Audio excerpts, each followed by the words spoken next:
लेकिन जब से ये घटना घटी है उस वक्त से लेके अब 5 या 10 आदमी मस्जिद के अंदर आते हैं। 80% गांव में और दुकानों में सब में ताले लगे हुए हैं। पुलिस ने इसे कई मरतबा दबिश की है इसके ऊपर, तो तब मुझे पता चला है कि हाँ, अब्दुल कादिर कोई लड़का है यहाँ और वो इस तरह की काम करता है और लोगों को एक धोरे से पकड़ा जा रहा है और किसी की कोई सुनवाई नहीं हो रही है। इस वक्त हम नहाल गांव जो है वहाँ की एक मस्जिद में मौजूद हैं और हमारे साथ यहाँ के इमाम हैं।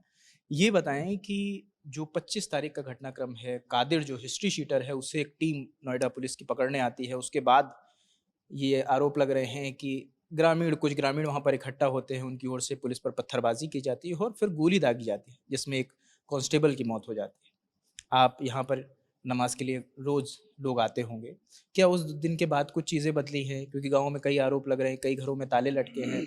लोगों का कहना है उस दिन के बाद सब कुछ बदल गया है, कई लोग यहाँ से पलायन कर गए हैं, कई लोग रिश्तेदारों के यहाँ चले गए, अलग-अलग गाँव में चले गए हैं। जब से हमारे यहाँ ये घटना हुई है उस वक्त, उससे पहले जो मस्जिद में नमाज़ पढ़ने के लिए लोग आते थे वो तकरीबन 100 आदमी, 150 आदमी, इतने आदमी नमाज़ पढ़ने के लिए आते थे। लेकिन जब से ये घटना घटी है उस वक्त से लेके अब 5 या 10 आदमी मस्जिद के अंदर आते हैं। और आज जैसे जुमे का दिन है, जुमे के दिन सुबह के वक्त में यानी फजर की नमाज में मस्जिद अक्सर भर जाती थी, अंदर का हाल पूरा भर जाता था। लेकिन आज मस्जिद में एक सफ़ के भी आदमी नहीं थे, 5 या 7 आदमी मस्जिद के अंदर मौजूद थे। क्योंकि गांव की स्थिति ये बनी हुई है, जब से ये घटना घटी है और लोगों को एक धोरे से पकड़ा जा रहा है और किसी की कोई सुनवाई नहीं हो रही है, उसकी वजह से लोग गांव को छोड़ छोड़ के, मर्द भी औरतें भी सब चले गए, घर खाली कर दिए। 80% गांव में और दुकानों में सब में ताले लगे हुए हैं और लोग यहाँ से सब भागे हुए हैं। साहब, एक बात ये भी जानना चाहूँगा, आप काफ़ी वक्त से इस गांव में हैं। कादिर जिसका बार बार जिक्र हो रहा है, एक हिस्ट्री शीटर है, वो आपके जहाँ पर हम जिस मस्जिद में हैं यहाँ से कुछ ही दूरी में 500 मीटर भी नहीं होगा कादिर का घर। कादिर को आप तो बचपन से ही देख रहे होंगे। हाँ, कादिर को मैं तकरीबन 10 साल से मैं जानता हूँ। चूँकि मैं यहाँ का रहने वाला नहीं हूँ, अभी मुझे आए हुए यहाँ 10-12 साल हुए हैं, तो उसके बाद भी नहीं जानता था। लेकिन जब से ये इस रोशनी में आया है और पुलिस ने इसे कई मरतबा दबिश की है इसके ऊपर, तो तब मुझे पता चला है कि हाँ, अब्दुल कादिर कोई लड़का है यहाँ और वो इस तरह की काम करता है।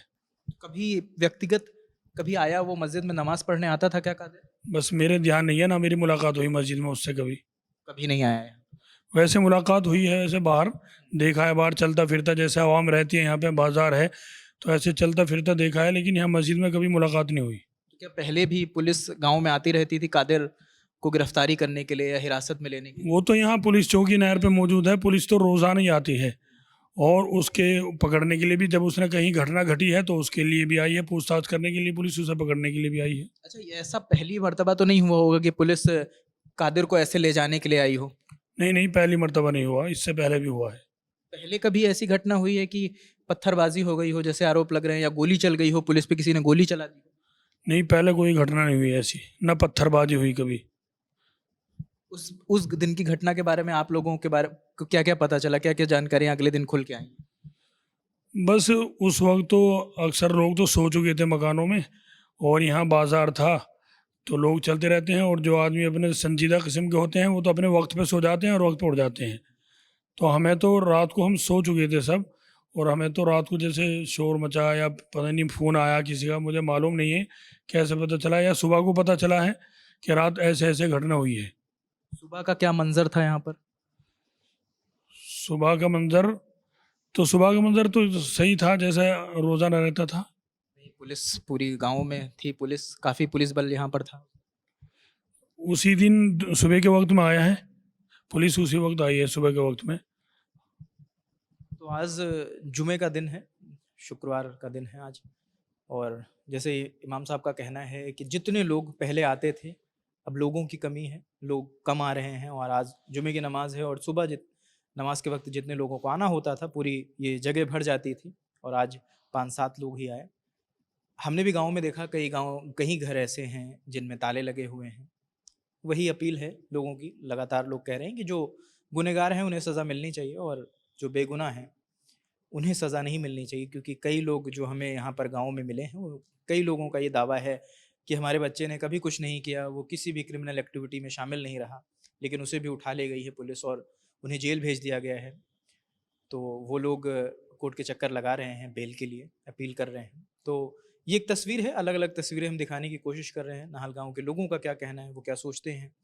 इस घटनाक्रम के बाद जो 25 तारीख को घटना हुई है, जो हिस्ट्री शीटर है कादिर, जो यहाँ से इस मस्जिद से तकरीबन 300-400 मीटर दूर उसका घर है और उसी के पास ये घटना होती है कि पुलिस उसे पकड़ने आती है, नोएडा पुलिस की एक टीम। और उस दौरान जब उसे पुलिस ले जा रही होती है तो ये आरोप है कि कादिर के आवाज़ देने पर कुछ ग्रामीण इकट्ठा हो गए, उन्होंने पुलिस पर पत्थरबाजी करी, फिर पुलिस पर गोली भी चली, जिसके दौरान एक जवान जो हैं पुलिस के, सौरभ, उनको गोली लग जाती है, गोली सर के आर-पार हो जाती है और कुछ ही पल में उनकी मौत हो जाती है। तो इस केस से जुड़ा जो भी अपडेट होगा, इस गाँव से जो भी गतिविधियाँ सामने आ रही हैं, जो लोग कह रहे हैं, वो हम अपने कैमरे के ज़रिए आप तक लाने की कोशिश कर रहे हैं। आपका क्या कहना है कमेंट सेक्शन में ज़रूर बताएँ। इस रिपोर्ट में हमारे साथ हैं लल्लन टॉप के जीशान और कैमरे के पीछे मोहन है। मेरा नाम रजत है। देखते रहिए द लल्लन टॉप। शुक्रिया।